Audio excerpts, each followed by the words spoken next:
Hey guys, it's Olivie Blake, and this is me not writing.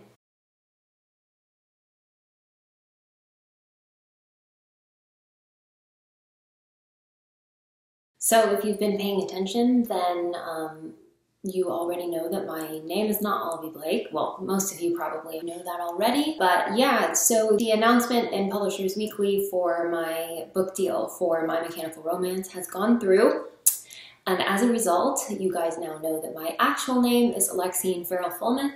Alexine pronounced like Alexis. My mom named me after Alexis Carrington, who is a soap opera character on the show Dynasty. Most people think she's a bitch, but my mom thought she was ahead of her time and a strong and independent woman, which is kind of the definition of a bitch, so like, I approve. Technically, Alexine is a contraction, Alexis Ann.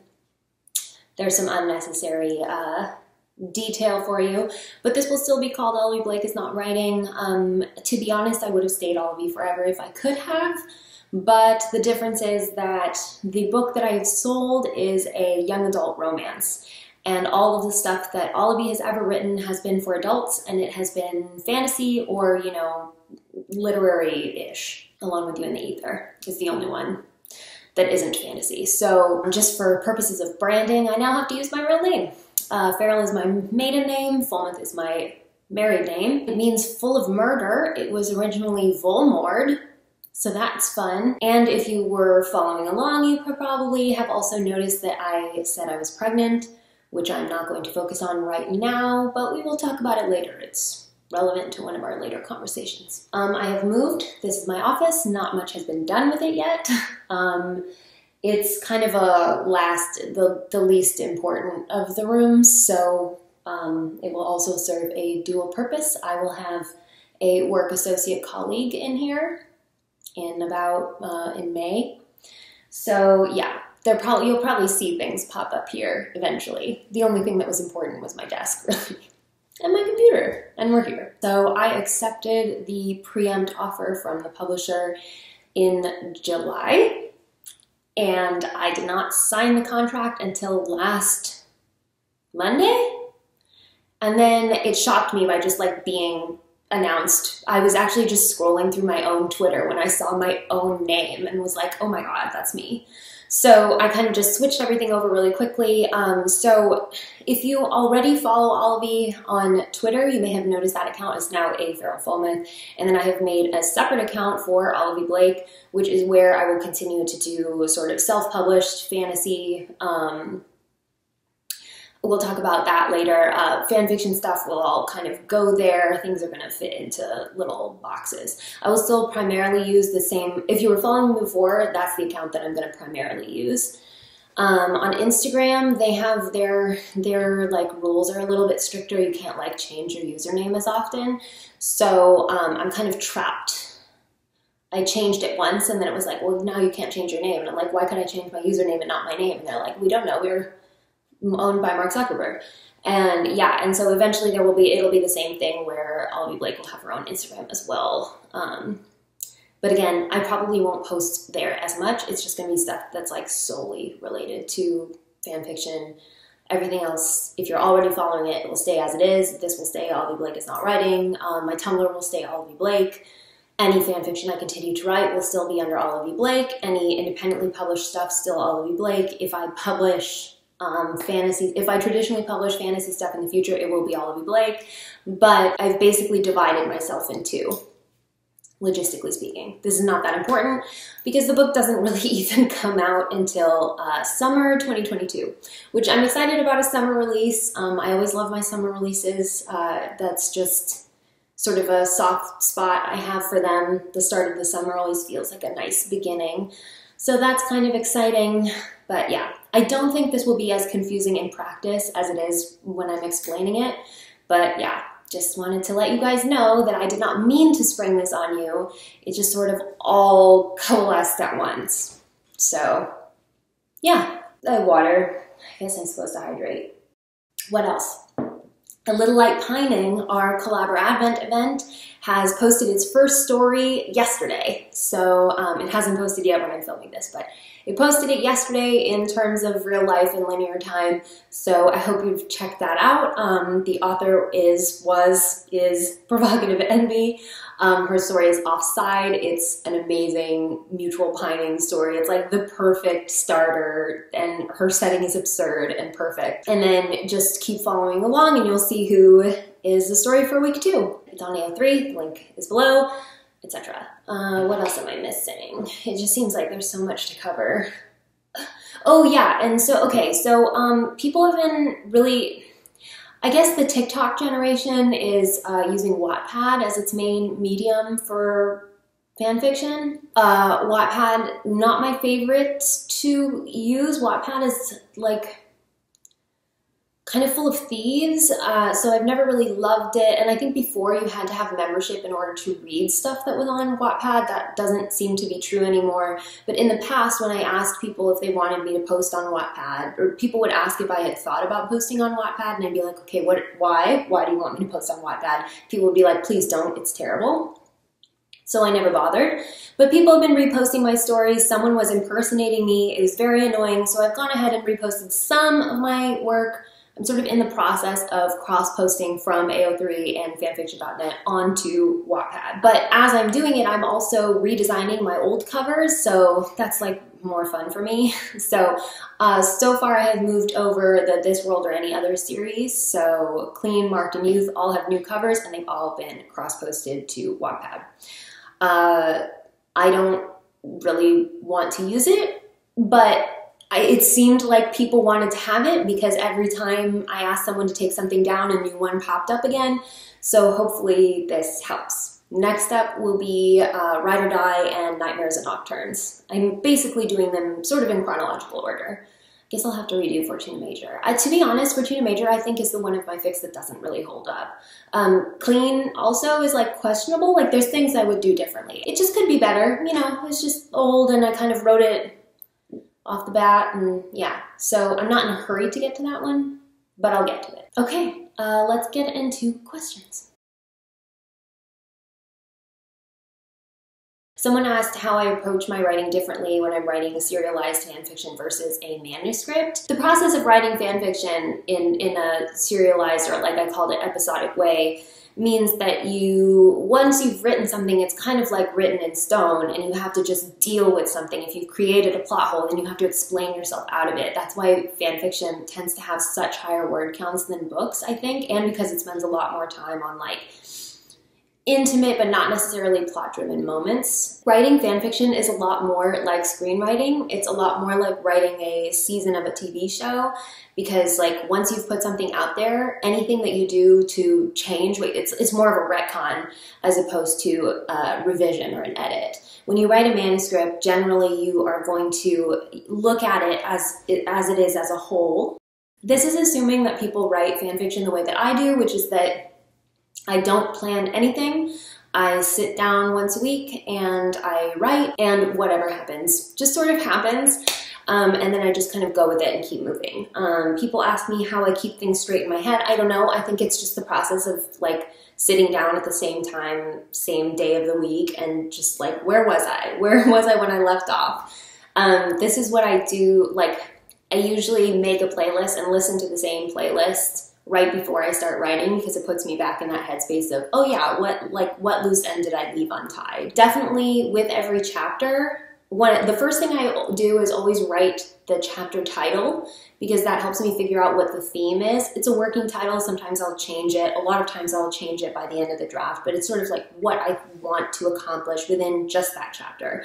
So each chapter within a fan fiction is structured like an episode of a TV show, where you want to have that opening hook, something interesting to pull you in, sort of remind you of what just happened, and then it kind of has like it has an arc where you kind of go through, something happens, and then ends on a note where you don't want to make people feel like they have been sort of left in a lurch. Cliffhangers, I don't think you can do, you wouldn't want to do a cliffhanger with every chapter. That is the sort of thing that can put people off, especially if there is like a long wait between your chapters. But something that makes them want to come back. So like a hook, some sort of concept of what's going to happen next. Usually it's like, oh, this new conflict has been introduced, and let's see how we'll deal with it next week. So there is definitely an art to crafting each chapter to bring people in, hold their attention. My chapters were too long. They were always too long, but it was just because I felt like I needed to have a full arc in the chapter. That was just what happened with me and my workings. I would say that most people want like a 5,000 to 6,000 word chapter is like a good meaty chapter, and then 14,000 was too long, which is what a lot of mine were. But yeah, I would say that like 7,000, 8,000 was kind of when you were pushing the line of people couldn't read it right then, so they'd have to wait until later. And then you're kind of leaving that, are they actually going to read it question. So yeah, you kind of, I think, want to aim for people can read this right now, like whatever they're doing right now, they've got a spare 20, 30 minutes and they can read your chapter. I think that's a good goal. Versus in a manuscript, these are obviously not your concerns. In a manuscript, you want things to continually move forward. So even though you can still get, with narrative structure, you still get that sort of feeling that, there's act 1, act 2, and you come to a sense of like needing to move forward and see what happens next. It's not as regulated as something that's serialized, where each time they need to come back, because if they don't come back, you're unlikely to see them again once you lose a reader. So it's a matter of keeping people engaged with each chapter. Versus a manuscript, you have a little bit more creative freedom. A lot of my fan fictions that failed are ones where I took those creative freedoms that I would have done in a manuscript, and in a lot of ways I was practicing for using them in a manuscript, but made the mistake of doing it in a fan fiction where people are like, this is weird, this isn't what I came for. Really, and I don't mean this in a disparaging way, people come to fan fiction for the same essential thing. They want to reread a story they've read before. Basically, they want to read familiar characters, familiar situations, familiar tropes, and there's safety in that, and I understand that, and I value that, which is why I think that in sort of my mid-early years, I could not figure out what I was doing wrong, where I thought I was being creative and people were like angry. So Nobility is a good example of that. Nocturnes, I think, Nocturnes was the first one where I lost a lot of audience, versus Fics like Marked or Ride or Die, that I think I did a better job of each chapter has builds on itself. But yeah, I think just with a manuscript, you're crafting something as a whole. It's designed to be, read all at once, even if it won't be. Whereas I think a fan fiction, even though people do binge it, you have to write it as though they're reading from installment to installment, because the medium is very interactive. So people are generally going to read it as a work in progress and going to review it that way, give their thoughts that way. I think the fan fictions that really take off are the ones that are popular as works in progress, because then people sort of in real time are joining the story. And that's when you can really feel the community of fan fiction. Versus a manuscript is something you polish and you can fill in all the holes. You make sure the manuscript follows this full, I called it a bell curve of just how things are supposed to happen. Every novel you break it down is going to essentially follow the same narrative structure. And fan fictions don't really have to do that. They're not, they just don't have to. They have to keep their audience not from point A to point B, but from all the many points in between. And I think I called it a chain of connected, each chapter is its own little arc. All these things are connected, and it gives that sense of completion with each chapter, that it builds on itself. So that's how I think of it in terms of construction. Something that I built in pieces, and with people sort of checking in and telling me what they like or don't like. What's really useful is oh, I'm very interested in this plot point, or I want to see what happens here. So, okay, let's focus on which subplot is most pleasing to the audience. In The Commoner's Guide, this is Theo and Daphne. And then with a novel, it's more like telling a story back to yourself. When you're crafting a manuscript, you're thinking, what are people going to say at the end of this book? Or it's like a movie, what are people going to say at the end of this film? Versus with fan fiction, what are people going to say after each episode? What are they going to stay tuned for next week? So that's kind of, a long answer for kind of a simple point. But anyway, These are actually two very different. They're related, but different. So this question is, do you have advice on when life-changing bad things happen to you and they're so big and will last for a really long time, and so you find yourself unable to use the "this is temporary" technique? This question is really weirdly phrased. No, I don't think it's weirdly phrased. I think I know what you mean about like the "this too shall pass" is sort of what people say when bad things happen. But I think you're right. I mean, anytime something unexpected happens to you, you're basically looking at the hardest parts of being human, which are patience to see it through and trusting that things are going to work out in some way. And it's really hard to figure out how you fit into that, like what you need to do to make something happen, versus something that's happening to you and there's not really anything you can do about it and you just kind of have to roll with it. And that sort of, someone later called it resiliency, is really the most difficult, the most challenging, and the most important part about existing in the world. Something that really doesn't, you can understand it more as you get older, but doesn't necessarily become easier, because I think the older we get, the less we feel we should be taken by surprise, and it still happens. So yeah, I don't really think of things as if this will pass, because it may not pass. I think that a lot of things that happen, the best thing you could ever be in life is adaptable and see that something is coming towards you that you weren't ready for, and in the best case scenario, adapt to it and change, sort of choose a healthy outlook on how you can view something that's happening to you, which is very difficult because it's constant. Because it's not like you decide one time, I'm okay with this and I'm gonna let it happen. You have to decide many times to sort of self-correct. I've been thinking a lot about self-soothing recently, because that's something that really we're supposed to learn when we're young. I was having this weirdly frank talk with my mother unexpectedly. I think I was reading something about the baby at some point. Did I mention, I'm 16 weeks, so I'm not that far in. I'm about 4 months pregnant, and I'm in my second trimester, so only recently crossed the like safe zone of miscarriage risk, which, sorry if that's uncomfortable, but I do think it's something that we should talk about. I think it's worse to keep it quiet. If you've read The Princess's Guide to Popular Statecraft, you know that. I also did have a little bit of some infertility stuff. Not for very long, I will admit, but I did have to have a hysteroscopy because I had a polyp. I was awake and on laughing gas. It was very painful. I did not like it. I ate a lot of ice cream afterwards. And then they told me I was going to have surgery, and I didn't need it. In the end, the hysteroscopy got most of the polyp, and then I guess it just dissolved when there was a baby there. I've heard of weirder things happening.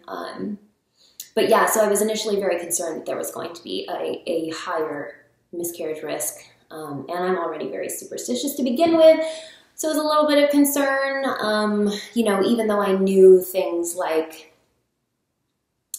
a miscarriage is just, it has nothing really to do with how you behave or anything like that. It's just sort of a chromosomal thing if the body decides if it's viable or not.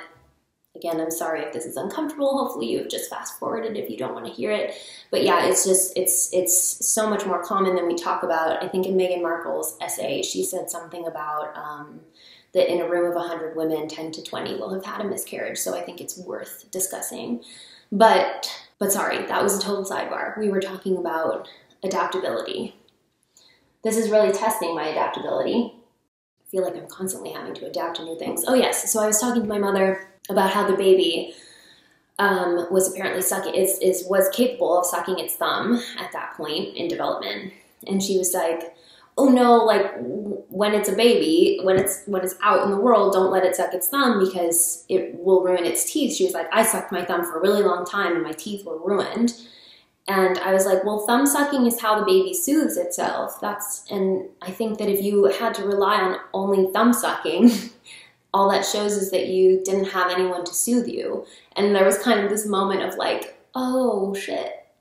So yeah, so I think self-soothing is a very important thing. I think that that's like the number one thing we get from our parents is like, can we figure out how to make ourselves feel okay with what's happening to us? And if we feel uncomfortable, if we feel unsafe, if we feel like we don't know what's coming next or that we can't trust what's happening next, How do we deal with that?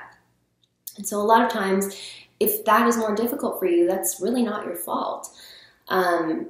Yeah, so obviously I think about this all the time because I'm in a position to really think about early child development. But in terms of how to think about things, there's no right way to do this.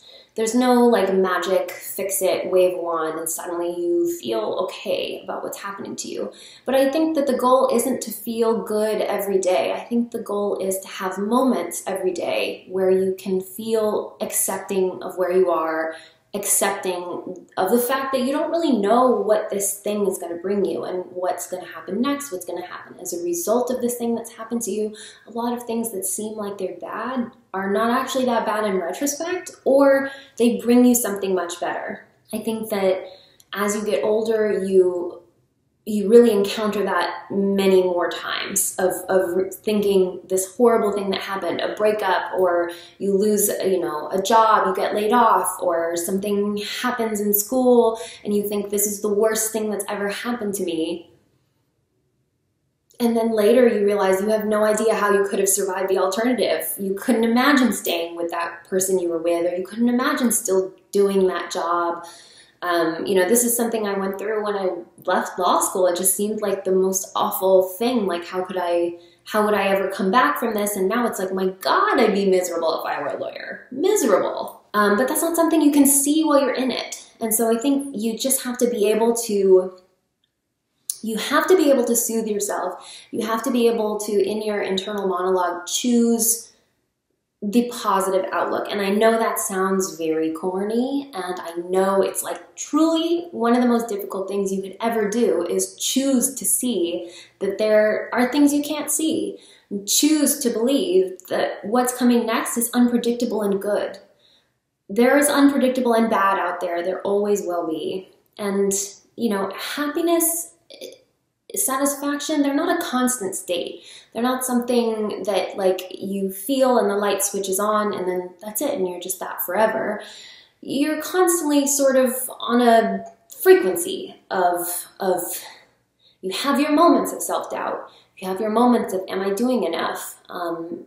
Your moments of, this thing is terrible and I'll never recover. But I think when you find yourself in those places, you have to be able to pull yourself out, at least for just enough time that you can allow yourself to see you're really so small in the scheme of things.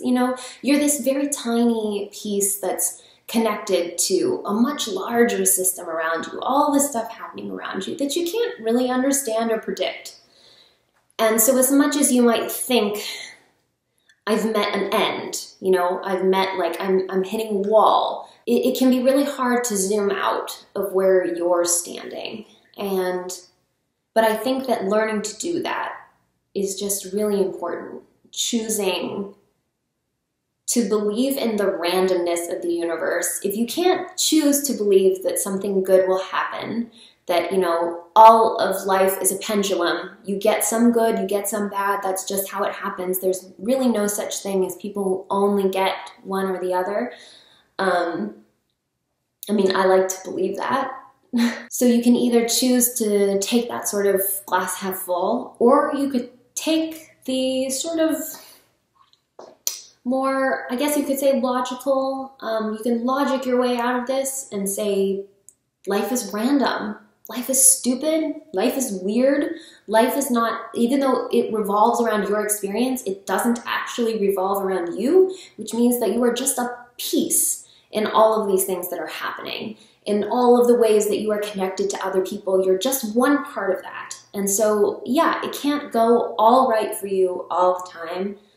And it's one of the hardest things in life to accept. But if you have a skill in life, it's that you pick yourself back up and that you keep going. If you have a talent in life, it's that you can choose to see something out there.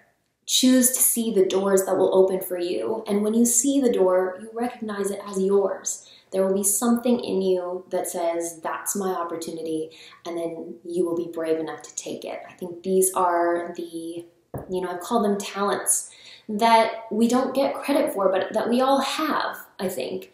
And sometimes it takes practice, but it is the most important thing that you can do. There was another question about body image and sort of like self-acceptance that I definitely want to talk about. Definitely is related to my current stage of life, and sort of just as a foreshadowing of that, you know, because being pregnant is really changing the way that I see myself. You know, it's kind of me asking myself, I don't feel desirable. I don't feel productive. I'm very tired. And not really having an easy time of it. And so to watch myself still be loved, even though the markers of value, everything that I would consider my value, are almost gone, or they're not there. They're not as prominent as they were. It's bewildering, and it's also freeing. And I think it's not that every day I feel accepting of what's happening. It's that every day I have moments where I do feel okay.